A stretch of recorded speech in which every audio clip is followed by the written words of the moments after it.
Hai CEO, welcome to Lenovo ThinkBook CEO Talks. Gue Budi Adiputro yang akan jadi moderator episode kali ini. Nah, di acara ini gue akan ngobrol-ngobrol bareng CEO terbaik di Indonesia. Kalau kita bicara kopi Indonesia, pasti kita ingat kopi kenangan.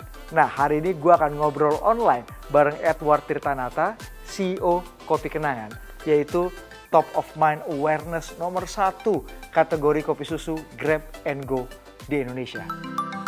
Dan gue ditemani oleh Lenovo ThinkBook yang cocok untuk para CEO dan entrepreneur, terutama para generasi milenial dan Gen Z yang mencari perangkat kerja yang performance, security, dan connectivity-nya sesuai dengan standar sebuah business grade laptop.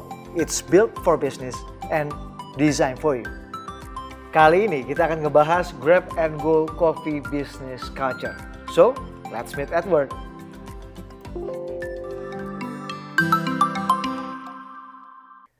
Dan gue udah bareng dengan CEO Kopi Kenangan, Edward Tirtanata. Halo Ed, apa kabar? Halo Bud, baik, apa kabar? Sehat terus ya? Sehat. Sebelum gue nanya yang susah-susah sama lo, gue pengen tanya, lo kan entrepreneur pengusaha kopi nih. Orang pengen tahu seberapa sering sih lu minum kopi setiap hari sebenarnya? Gue mungkin minum kopi itu pagi, biasa gue minum Americano double shot. Lalu abis itu ya palingan setelah makan siang dan sore gue minum segelas-segelas lagi lah. Jadi mungkin total sekitar 4 shot lah kalau kopi ya sehari gitu. Gini Ed, kalau kita bicara industri sama konsumsi kopi Indonesia kan kita tahu selalu beberapa tahun terakhir perkembangannya cukup bagus, growingnya ada, dan agak susah kita ngelupain atau melewatkan nama Kopi Kenangan kalau kita bicara mengenai industri kopi di Indonesia. Nah, gue pengen nanya sama lo, di mana lo tempatin Kopi Kenangan dalam hutan belantara industri kopi Indonesia yang semakin growing, semakin banyak orang yang terlibat di dalam industri ini. Di mana lu taruh Kopi Kenangan dalam hutan belantara ini? Oke, jadi kan mungkin kalau untuk kita ngomongin kopi ya, mungkin sebelum COVID terjadi, kan ada yang namanya kopi yang fokusnya kepada dine-in. Mungkin itu seperti brand-brand yang sudah legacy lah ya, seperti Coffee Bean, Starbucks, dan kafe-kafe lainnya yang banyak sekali di mall-mall sebelum kopi susu ini berjamuran gitu ya. Itu adalah tipe nomor 1. Lalu tentunya tipe kedua adalah kopi yang dimana fokus kepada grab and go seperti kopi kenangan gitu ya. Nah tentunya kita ini berbedanya gimana? Kita kan satu fokusnya pada grab and go, sementara brand-brand besar lain kebanyakan fokusnya itu kepada dine-in. Makanya mereka tuh strateginya itu namanya third home, yang dimana mereka ingin supaya rumah lu first home, kantor lu second home, habis itu cafe go itu adalah third home gitu. Sementara kalau di antara ranah kopi susu, mungkin kita bisa melihat bahwa Kopi Kenangan itu adalah satu-satunya ekspansi sangat gencar ke mall-mall gitu ya. Itu mungkin salah satu diferensiasi yang ada dibandingkan dengan brand-brand kopi independen lain yang ada di market. Kemudian untuk kedua, perbedaan terbesarnya itu adalah dari produknya sendiri. Karena kenapa? Di antara brand-brand kopi susu yang lain, hanya Kopi Kenangan yang memang punya skala cukup besar, yang menggunakan mesin espresso gitu, dan mesin espressonya pun juga nggak tanggung-tanggung gitu. Kita menggunakan La Marzocco atau Victoria Arduino, yang dimana mungkin kalau dalam dunia mobil itu seperti BMW sama Mercy-nya lah gitu ya. Karena kita percaya kopi Indonesia itu lebih enak apabila kita seduh dengan menggunakan espresso base gitu. Makanya kenapa semua produk kopi kita itu espresso base, tapi tidak menggunakan sistem seduh gitu ya, seperti cara-cara yang tradisional gitu ya. Gimana bisa bikin kopi dengan kualitas yang baik tapi harga yang lebih murah? Itu kadang-kadang nggak masuk di akal orang-orang yang udah biasa menikmati kopi berkualitas dengan harga sekitar 40-50 ribu per cup gitu. Oke, jadi mungkin kalau kopi zaman dulu, COGS itu tuh sekitar 15%. Kebanyakan legacy brand itu COGS mereka set di 15% untuk produknya in general, untuk kopinya gitu ya. Apa yang Kopi Kenangan lakukan, kita tanpa mengurangi kualitas, kita bikin COGS kita jadi 40% gitu. Tapi apa yang membuat kita bisa bertahan meskipun COGS kita sangat tinggi, itu karena kita itu kompensasikan kepada rental. Makanya kenapa kopi kenangan itu kecil-kecil, karena kita nggak mampu bayar rental yang gede-gede seperti brand-brand lain gitu, brand-brand lain yang cukup besar yang punya sofa yang nyaman, wifi yang cepat, mungkin sitting area sekitar 200 meter persegi. Kopi kenangan boro-boro ada sitting, tempatnya aja hanya 20 meter persegi gitu kan. Jadi makanya itu yang kita shifting dari costing kita nggak mau bayar rental mahal-mahal, kita selalu cari tempat yang dimana murah-murah gitu ya, tanda kutip. Oke, di situ kemudian lu menjadi atau apa tempat kompensasi lu sehingga bisnis lu tetap bisa berkembang ya. Tapi banyak orang yang juga bertanya-tanya gitu, kok lu bisa survive sih? Bener gak sih kopi kenangan tuh bakar duit mulu gitu maksudnya untuk bisa ekspansi kemana-mana sampai sekarang udah lebih dari 300 outlet gitu kan di seluruh Indonesia. Gimana lu jawab apa pertanyaan-pertanyaan orang itu? Oke. Ed? Bakar duit itu dalam konteksnya apa nih? Kalau misalnya kita bakar duit secara cash flow, tentunya kan kita pasti negatif ya setiap bulan karena kita itu memang perlu untuk membangun toko sampai satu per hari kan. Jadi makanya tentunya secara cash flow kita minus setiap bulan gitu ya. Tapi kalau misalnya secara profitability atau secara EBITDA, kita itu udah termasuk profitable gitu. Jadi kita secara company, secara OPEX gitu ya, secara operasional kita nggak bakar duit, tapi tentunya karena kita melakukan banyak sekali investasi, kita tentunya bakar duit setiap bulan untuk membangun toko-toko dan brand building di dalam Kopi Kenangan itu sendiri.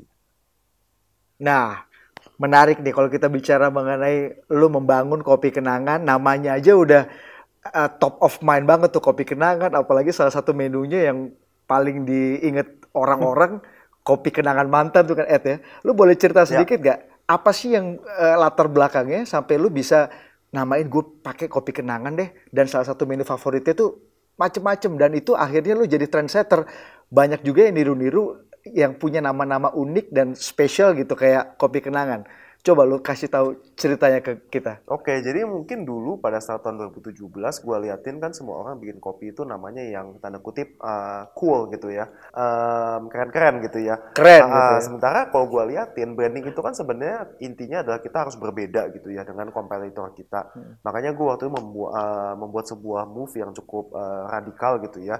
Gue bikin aja namanya sekalian namanya kopi kenangan dan produk utama kopi kenangan mantan gitu, kenangan manis yang sudah tidak ada tapi suka muncul tiba-tiba di pikiran gitu. Jadi itu kan sesuatu yang berbeda jadi bikin orang ingat gitu kan ya. Kita nggak terdilute di antara brand-brand lain yang dimana mempunyai look and feel yang bisa dibilang cukup sama. Jadi makanya dari situlah gue membuat nama itu di tanda kutip receh tapi produknya tentunya high quality gitu. Nah itu dia tuh, gimana idenya bisa sampai ke lo, bisa apakah itu hanya sekedar nama, kan gini loh Ed, misalnya kopi kenangan mantan itu pasti menarik perhatian orang dan orang pengen coba gitu kan, tapi gimana orang yang pertama kali coba, sampai akhirnya jadi langganan lu terus dan bicara ke orang lain dan akhirnya orang lain itu juga ikut beli kopi kenangan gitu. Gimana lu jaga antara keunikan branding yang lu munculin sama dengan kualitas yang bisa lu jaga sehingga orang bisa datang dan semakin banyak dan semakin banyak. Oke. Bisa kasih tahu nggak ceritanya? Jadi kalau untuk orang mau mencoba itu emang kebanyakan menurut gue sih dari branding ya. Karena kan orang belum tahu rasanya apa. Tapi mereka oh brandingnya menarik ya udahlah gue mau coba gitu. Kenapa orang kembali itu tuh kalau at least menurut Nielsen Research kita karena tiga hal convenience, value, and taste gitu. Kita percaya bahwa untuk harga kita, taste kita adalah salah satu yang terbaik di market gitu ya. Secara value yang murah banget, 18.000 dan banyak sekali cashback-cashbacknya gitu ya. Nah lalu untuk convenient, makanya kenapa kita bukanya di mall dan di office, karena kan kebanyakan orang kan ke sana on a daily basis. Ya. Jadi kan convenient buat mereka untuk gue datang ke Mall Pacific Place, ya udahlah gue turun bentar ke LG untuk beli kopi kenangan gitu. Itu convenient enough gitu. Makanya gue jarang sekali buka di tempat-tempat yang terpencil gitu ya. Karena gue kepengen itu cukup convenient enough for my customer gitu. Jadi Kalau kita jadi kita menjaga ketiga jadi value gimana? proposition itu supaya customer kita selalu bisa enjoy tiga value proposition tersebut gitu. Oke, dalam menentukan model bisnis, apa yang lu perhitungkan? Apakah branding saja kah, misalnya nama yang unik, kemasan yang catchy, atau lu juga menggabungkan banyak sekali variabel?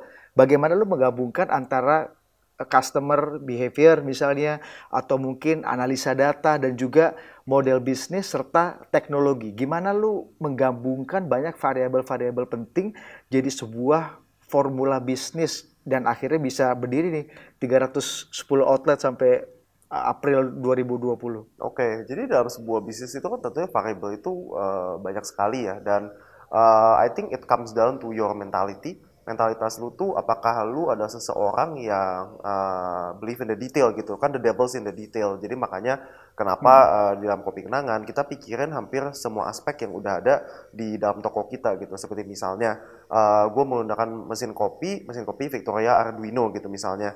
Itu sengaja tuh gue taruh di depan kasir. Karena kenapa?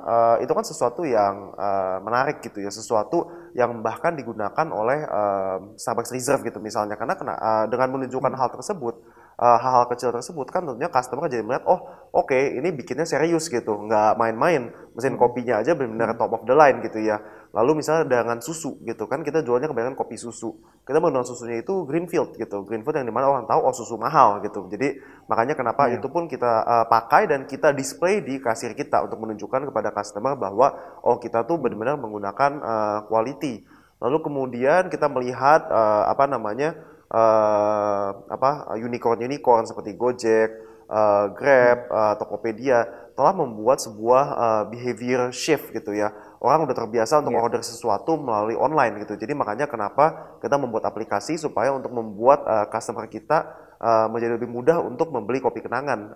Mereka nggak perlu ngantri di kasir, tunggu habis itu bawa pick up, tapi mereka bisa mungkin dari mungkin pada saat sampai masuk ke mall, dia langsung pesan melalui aplikasi, lalu habis itu dia datang dia tinggal pick up gitu. Jadi convenient sekali gitu. Jadi hal tersebut itu sebenarnya in any business itu is all about looking into the details. Itu seperti apa ya, kan bisnis itu kayak benang kusut gitu semuanya ya, kita harus dengan sabar satu-satu kita coba supaya jadi rapi dan bisa memberikan yang terbaik kepada customer kita gitu.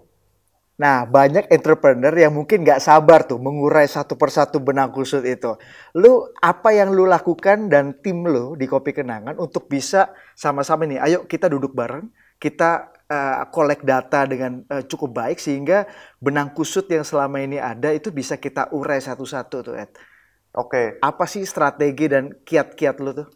Jadi kita di Kopi Kenangan itu percaya bahwa kita tuh berdiri karena dua pilar gitu ya. Pilar tersebut adalah customer dan employee. Jadi dalam bukan investor, bukan mesin kopi kita yang dari Italy, tapi dua pilar tersebutlah yang sebenarnya membangun Kopi Kenangan gitu ya. Makanya kita mencoba memberikan yang terbaik pada customer, dan dengan employee kita makanya memberikan sebuah program namanya employee stock option plan gitu ya. Jadi in fact ini bakalan kita launch sebentar lagi, kemungkinan besar sebelum Lebaran, yang dimana Kopi Kenangan berencana untuk membagi-bagi saham kepada seluruh pegawai-pegawainya, terutama yang di toko gitu. Karena pada akhirnya kan yang saya serve pada customer itu kan adalah orang-orang di toko ops team gitu. Jadi makanya penting sekali untuk kita memberikan ownership gitu ya kepada teman-teman kita yang bekerja di Kopi Kenangan. Tentunya apabila mereka mempunyai sebuah ownership, apabila mereka mempunyai visi yang sama, yaitu untuk serve the best to the customer gitu ya, customer first mentality, otomatis mereka akan mencoba untuk memikirkan, membantu mengurai benang-benang kusut ini supaya kita pada akhirnya bisa memberikan yang terbaik pada customer tanpa harus semuanya gua atau co-founder gue mikirin gitu. Kan mereka owner juga, bukan cuma gue doang yang owner gitu. Jadi kuncinya adalah memastikan bahwa visi company itu sampai dengan ke bawah-bawah gitu. Jadi semua orang tuh tahu bahwa kita tuh visinya semua sama gitu. Jadi bukan cuma Edward dan jajaran elitnya Kopi Kenangan, tapi sampai store manager, orang-orang yang di bawah pun merasa memiliki Kopi Kenangan, jadi pengen sama-sama contribute untuk membesarkan ini ya. Yes. Ide yang bagus. Lu dapat ide itu dari mana, Ed? Bisa melibatkan, dan itu pertama, lu dapat ide itu dari mana? Yang kedua, emang lu nggak rugi? Kan lu berarti share keuntungan lu mungkin akan nggak sebanyak sebelumnya, atau justru ini bisa jadi proyeksi keuntungan lu jadi bisa berlipat dengan melibatkan banyak orang juga untuk memiliki saham.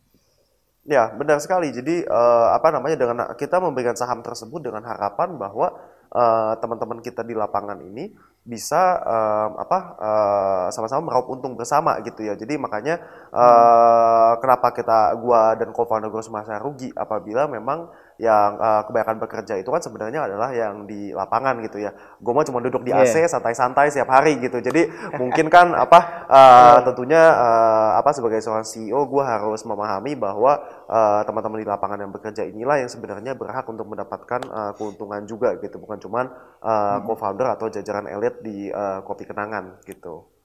Oke, Ed, sebelum kita nanti bicara teknologi, model bisnis dan macam-macam, gue tertarik banget nih soal employees nih. Kan mungkin banyak banget employees-nya Kopi Kenangan, bahkan yang ada di store-store gitu ya. Itu generasi milenial sih, kayak gue sama lo segala macam. Tantangannya apa? How to handle mereka? Bagaimana ngajak mereka untuk bisa contribute juga? Bener kata lo, sama-sama membesarkan. Jadi bukan cuma pegawai, tapi juga lo merasa memiliki untuk membesarkan sama-sama nih company kita. Oke. Ada tantangan nggak handle millennials di perusahaan? Sebenarnya untuk milenial ataupun kolonial ataupun generasi apapun gitu ya, sebenarnya yang paling penting itu dalam sebuah perusahaan adalah kita harus memberikan sebuah visi gitu ya. Jadi teman-teman di Kopi Kenangan semua tahu bahwa visi kita adalah menjadi the largest F&B brand di Asia Tenggara gitu.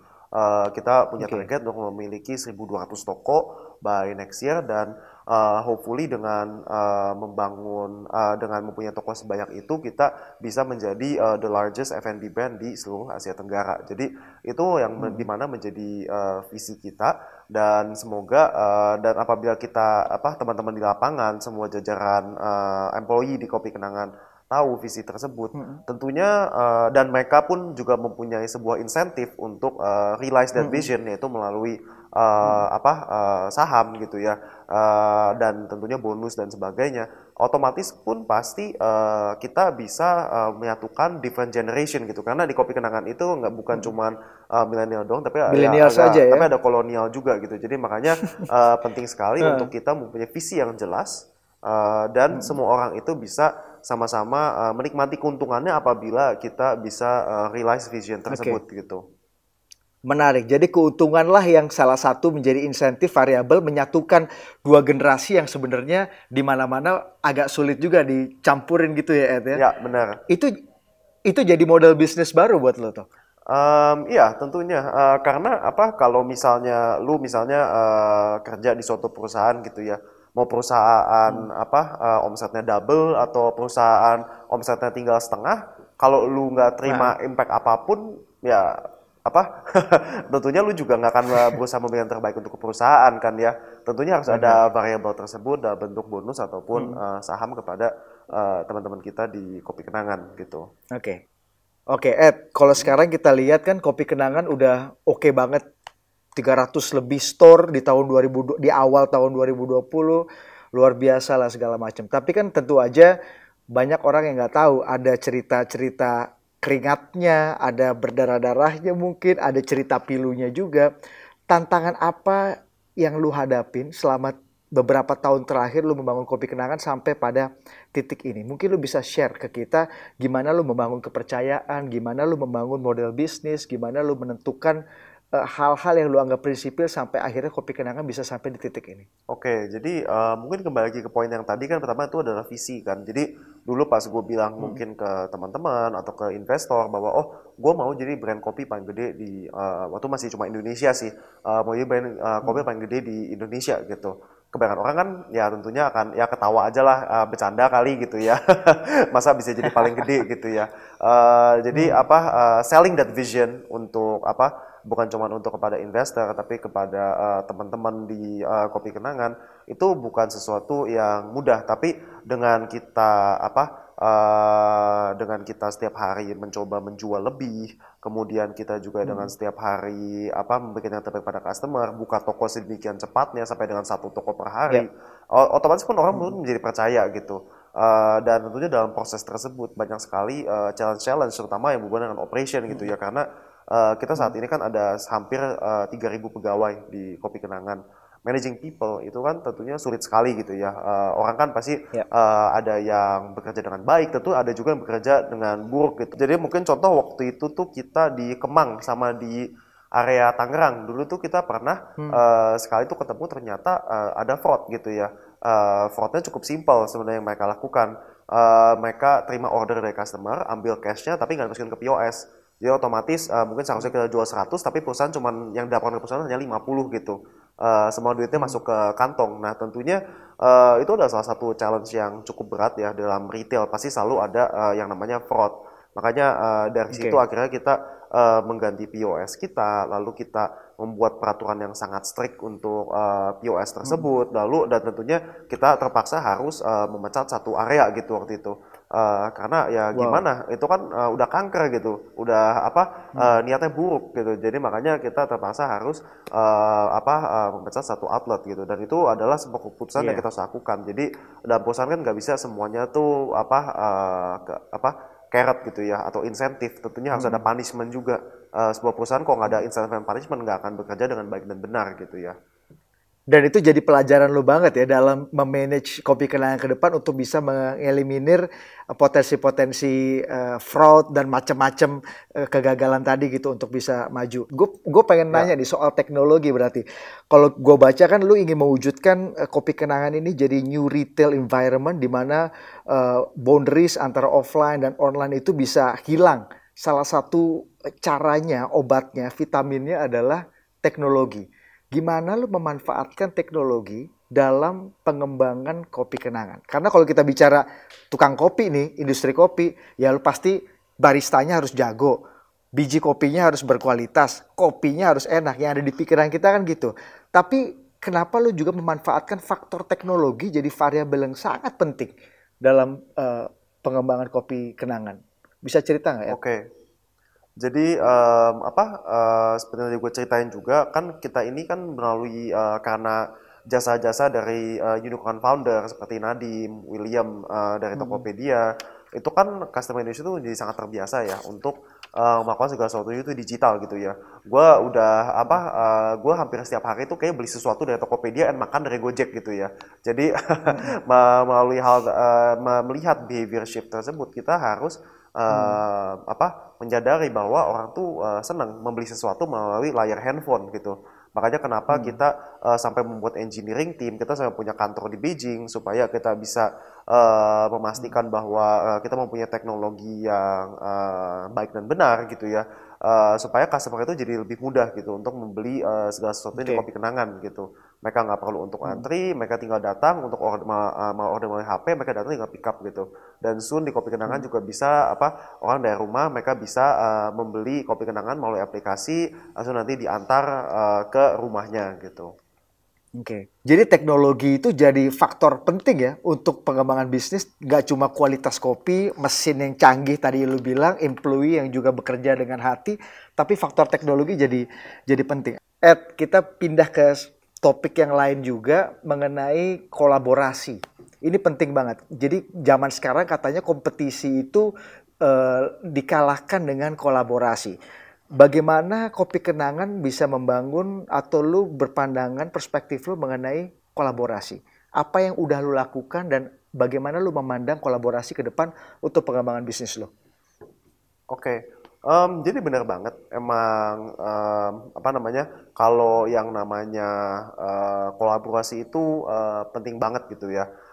Seperti contoh misalnya, gua sama Tuku dan Anomali itu actually banyak kolaborasi bersama gitu ya. Mungkin orang berpikir loh itu kan kompetitor gitu ya. Satu dari Iya. kalau Anomali kan dari Third Wave, lalu kemudian Tuku juga sama-sama jual kopi susu seperti gua. Tapi kok bukannya kompetisi saling bunuh-bunuhan, tapi kita malahan merasa kita tuh friend in penetration gitu. Dengan Tuku, actually kita sekarang itu biji kopinya banyak beli dari Tuku gitu ya.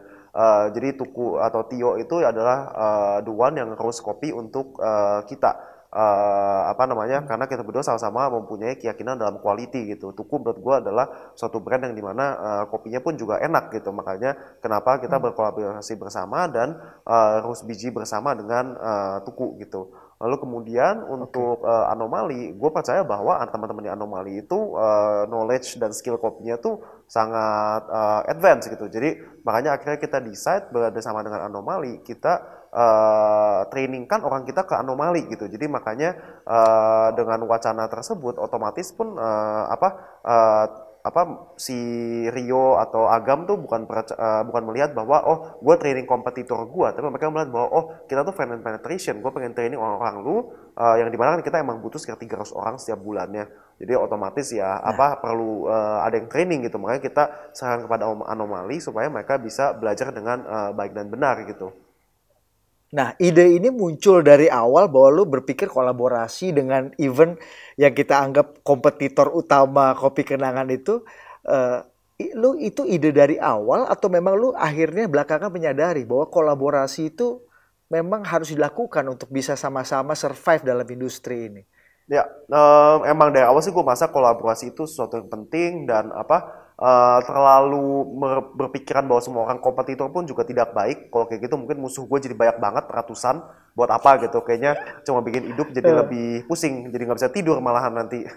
Ya mendingan kalau bisa semua jadi teman aja gitu. Kita sama-sama membangun kopi Indonesia bersama gitu. Karena kenapa kita juga kepengen sama Anomali dan Tuku, karena mereka itu pro banget dengan kopi Indonesia gitu. Jadi kita bersama-sama dengan mereka membangun kopi Indonesia supaya bisa go to the next level gitu. Tapi yang salah satu juga pertanyaan selain lu kolaborasi sama quote unquote kompetitor bisnis lu, salah satu yang membuat Kopi Kenangan terkenal selain namanya lucu, unik gitu ya, Kopi Kenangan, Kenangan Mantan, macam-macam, itu lu diinvest, disuntik dana oleh Jay-Z dan Serena Williams. Ya. Nah, ini apa yang bikin lu jadi daya tarik? Kenapa mereka mau investasi ke Kopi Kenangan? Gimana? Apa yang jadi daya tarik Kopi Kenangan sehingga lu bisa memikat mereka? Kasih tahu gue ceritanya. Jadi mungkin yang paling penting itu adalah faktor Indonesianya ya. Karena kenapa? Kalau gue ngomong terutama dengan timnya Jay-Z, mereka tuh percaya bahwa Indonesia itu lagi pada inflection point. Mereka ngelihat Indonesia itu GDP per kapitanya itu cukup bagus di sekitar 4.000 dolaran. Dengan GDP per kapita tersebut, mereka percaya bahwa Indonesia tuh bisa meledak gitu, economic growth. Makanya kenapa banyak banget VC, fund itu pengen banget investasi di Indonesia gitu ya. Nah itu jadi makanya waktu itu kita di approach sama timnya Jay-Z, mereka melihat bahwa perkembangan kita bagus, jadi makanya gue pitching ke mereka dan mereka ngelihat bahwa investasi ini kayaknya bisa berbuah hasil yang baik, akhirnya mereka bisa untuk invest. Cuman waktu itu gue kebetulan bilang aja ke timnya Jay-Z, lu ada teman-teman lain gak yang mau diajak gitu? Oh ya udah deh, gue ajak si Serena Williams gitu. Jadi malahan sebenarnya gue juga nggak pernah gue ngomong beberapa kali sama timnya Serena Williams dan dari situ akhirnya mereka berdua pun invest ke Kopi Kenangan gitu ya. Nah mungkin banyak orang yang pengen tahu nih strateginya. Gimana lu bisa menarik perhatian mereka? Apa sih kiat-kiat lu gitu? Kalau tadi kan ceritanya, ini strategi lu mungkin lu bisa bocor-bocor dikit kan, lu bilang kolaborasi dan berbagi kebaikan dengan orang lain juga penting banget dalam industri ini. Oke, jadi sebenarnya selama kita fokus kepada company kita, bukan fokus kepada mendapatkan investasi, itu otomatis kita akan attract investor-investor yang bernama cukup terkenal gitu ya. Kan Kopi Kenangan growth itu cepat banget. Waktu itu tuh kita mungkin year on year kita kan pertama diinvestasi sama Sequoia. Sejak diinvestasi Sequoia sampai kita Desember itu tuh kita grow sampai 5 kali lipat gitu. Itu hanya dalam jangka waktu mungkin sekitar 6 bulan gitu ya. Jadi makanya dari situlah timnya Jay-Z juga wah gila, kapan lagi bisa investasi sesuatu yang grow 5 kali lipat dalam dalam 6 bulan gitu ya. Jadi makanya dari situlah dan mereka melihat hal tersebut, makanya mereka jadi kepengen invest ke dari kita. Dan salah satu intrik yang penting itu adalah mereka ngelihat bahwa di dalam Kopi Kenangan ada investor yang prestigious juga gitu, yaitu Sequoia Capital. Sequoia Capital itu adalah investor dari Gojek, Traveloka, Tokopedia. Mereka Sequoia itu invest di tiga-tiganya gitu. Jadi makanya penting sekali untuk kita mempunyai seseorang yang seorang investor yang cukup prestigious. Dari dalam situ pun investor lain pun akan datang gitu, ikutin lead-nya gitu. Jadi itu sesuatu yang sebenarnya cukup normal ya di dunia venture investing. Kalau ada lead investor yang bagus, otomatis yang lain akan datang dan ikut juga. Oke, jadi itu kuncinya kolaborasi dan ternyata kredibilitas itu juga penting ya untuk bisa menarik bukan hanya customer tapi orang-orang yang mau tap in dengan bisnis lo gitu ya. Ya, Itu kan How do you think about customer experience? itu penting banget ya karena kan dengan generational shift ini dari kembali lagi kolonial menjadi milenial dan ntar ada Gen Z juga itu tuh sebenarnya orang tuh bukan attracted ke sesuatu yang material anymore gitu ya. Yang orang cari itu adalah experience. Jadi makanya penting sekali bahwa kita itu bisa bukan hanya sebagai orang jualan makanan dan minuman, tapi we are an experience creator juga gitu. Jadi makanya hal-hal kecil, experience yang kita berikan pada customer itu penting sekali untuk kita supaya bisa maju dan menjadi berbeda gitu dengan customer kita dan sesuai dengan demand generasi baru ini gitu di dalam market. Yang dimana kan kayaknya kalau gue lupa angka pasnya, cuman kayaknya emang sekarang tuh kebanyakan customer di retail itu adalah milenial dan Gen Z gitu, yang lebih gede ya Dan itu populasinya. sangat dan lu pasti ada trial error juga tuh ya sampai lu ketemu formula yang pas untuk bisa memikat customer lu itu. Oke, kita sudah mulai masuk ke bagian-bagian akhir, Ed. Kita tahu Kopi Kenangan salah satu top of mind kalau kita bicara kedai kopi di Indonesia gitu ya. Tahun 2021 gue baca target lu akan punya mimpi bikin 1.000 store gitu.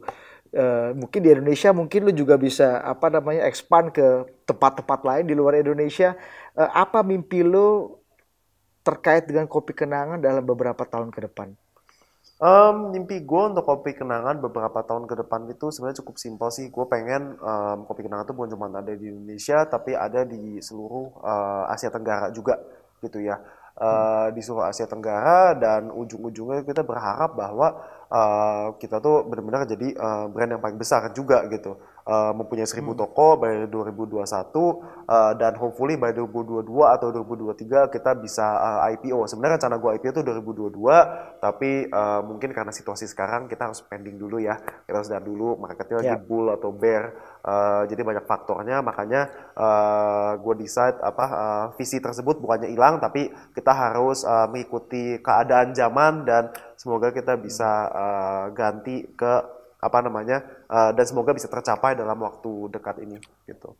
Oke, visi atau model bisnis mungkin bisa menyesuaikan, tapi gue inget kalimat lo yang salah satu yang melekat di kepala gue, start small, start fast, and fail fast. Ya. Seberapa penting 3 hal itu dipahami buat orang-orang, anak-anak muda yang ingin memulai jadi entrepreneur? Ya. Oke, jadi kita itu kan sebenarnya mempunyai kalau mau membuat bisnis ya, kita secara pribadi itu kan sebenarnya mempunyai 2 aset yang sangat besar ya, yaitu waktu dan uang gitu. Dan waktu itu bukan sesuatu yang lu bisa beli gitu kan. Makanya kenapa penting sekali bahwa kalau lu mau membuat sesuatu, lu semuanya itu cepat gitu, jangan buang-buang waktu gitu. Ngapain lu membuat sesuatu tunggu setahun kemudian, lu hilang waktu gitu. Lu hidup di dunia ini mungkin cuma hanya 70-80 tahun, ya semoga bisa sampai 100 tahun, tapi di dalam usia produktif kita tuh nggak punya banyak waktu gitu. Makanya kalau lu mau membuat sesuatu, mendingan lu secepatnya melakukan hal tersebut. Dan apabila lu ngelihat bahwa oh ini usaha tuh udah no hope, ya mendingan cepetan fail aja gitu. Ngapain lu berharap kepada sesuatu yang kayaknya nggak ada masa depan gitu. Itu buang waktu lu setiap hari bukan cuma keluar duit, tapi lu keluar waktu juga. Jadi makanya penting sekali untuk teman-teman ini menyadari bahwa waktu itu adalah sebuah aset yang lu nggak akan bisa dapatkan kembali gitu ya. Oke, start small, start fast, and fail fast Ya. gitu ya. Jadi jangan kelamaan gagal, kalau udah keburu tua gagal malah dampaknya gede. Yang terakhir banget Ed, gue tahu lo orang yang gak pelit ilmu dan gue percaya kolaborasi. Tadi lu percaya bahwa kolaborasi itu bisa membuat bisnis kita lebih maju lagi. Apa pesan lo buat teman-teman yang ada di industri kopi yang mungkin sebagian lagi harap-harap cemas, lagi pada bingung sekarang untuk bisa melewati masa-masa sulit ini dengan cukup baik? Oke. Maybe yang paling penting itu adalah first and foremost, hope is not a strategy. Jadi jangan berharap bahwa mungkin ada government bailout atau mungkin berharap bahwa tahu-tahu ada orang yang mau memberikan investasi atau memberikan utang atau berharap bahwa customer akan cepat-cepat kembali lagi bulan depan, itu semua tuh hope gitu. And hope is is not a strategy at all gitu. Jadi makanya penting sekali bahwa kita itu yang paling penting adalah ya merubah strategi bisnis gitu. Jangan cuman berharap tapi melakukan action gitu kan. Gimana caranya supaya customer kembali lagi dan omset akan kembali lagi ke ke level sebelumnya gitu. Oke, dan melakukan action lebih cepat itu lebih baik ya dibanding diem-diem sampai nanti akhirnya kita menyesali kemudian. Oke, Ya, thank benar. you Edward atas perbincangannya yang asik banget, banyak menginspirasi. Mudah-mudahan bukan cuma gue yang menginspirasi, tapi jutaan orang Indonesia yang nonton ngobrol-ngobrol kita hari ini bisa Amin. terinspirasi Ya. atas Edward dan juga Kopi Kenangan. Thank you Edward sekali lagi, Oke. see you, sehat-sehat selalu. Jangan lupa minum kopi 4 kali sehari tadi ya, Oke, supaya sip. bisa alert dan sehat. Thank you. Thank you, Makasih Ed. ya. Mari, yuk. Bye-bye. Bye-bye. Menarik banget kan obrolan kita dengan Edward tadi, banyak pelajaran yang bisa kita ambil. Jadi intinya customer behavior menjadi salah satu kunci bisnis yang harus kita ketahui. Jadi kita tahu apa yang sebenarnya dibutuhkan oleh market sehingga kita bisa mengatur dan menentukan apa solusi dan juga strategi bisnis yang tepat dan relevan sehingga bisnis kita bisa sukses dan sustain. Satu lagi, kolaborasi adalah kunci kesuksesan bersama, bukan jadi hambatan dan halangan untuk membuat bisnis kita bisa bertumbuh. Seperti Lenovo ThinkBook yang mengenal betul kebutuhan generasi milenial dan Gen Z akan perangkat kerja yang performance, security, dan connectivity-nya bisa support smarter productivity and collaboration di tempat kerja tanpa harus meninggalkan desain yang modern. That's why we're here with Lenovo ThinkBook, which built for business and designed for you. Gue Budi Adiputro, sampai ketemu di Lenovo ThinkBook CEO Talks episode berikutnya. See you.